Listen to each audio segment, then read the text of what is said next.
Thyroid problem ಇದೆಯಾ? ಹಾಗಿದ್ರೆ ಈ ವಿಡಿಯೋ ನಿಮಗೆ. ಥೈರಾಯ್ಡ್ ಗ್ಲ್ಯಾಂಡ್ ಬಟರ್ಫ್ಲೈ ಶೇಪಲ್ಲಿ ನಮ್ಮ ನೆಕ್ ಹತ್ರ ಇದೆ.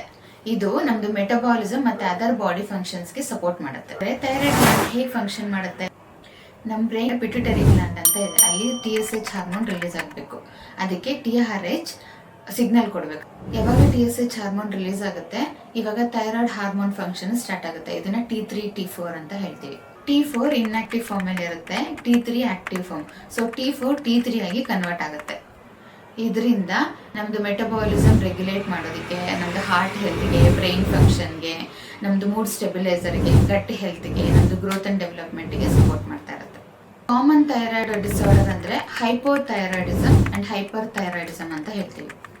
ಹೈಪೋಥೈರಾಯ್ಡಿಸಮ್ ಅಲ್ಲಿ ಥೈರಾಯ್ಡ್ ಹಾರ್ಮೋನ್ಸ್ ಕಡಿಮೆ ರಿಲೀಸ್ ಆಗ್ತಾ ಇರುತ್ತೆ.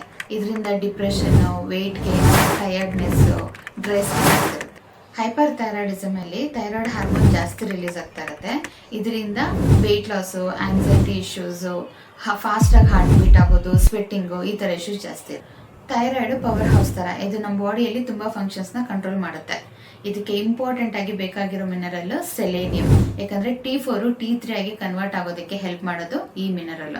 ಸೊ ಜೊತೆಯಲ್ಲಿ zinc and iodine rich food ತಗೊಳ್ಳುವಾಗ ನಮ್ದು ಥೈರಾಯ್ಡ್ ಫಂಕ್ಷನ್ಸ್ನ ಬ್ಯಾಲೆನ್ಸ್ ಮಾಡೋದಕ್ಕೆ ಹೆಲ್ಪ್ ಆಗುತ್ತೆ.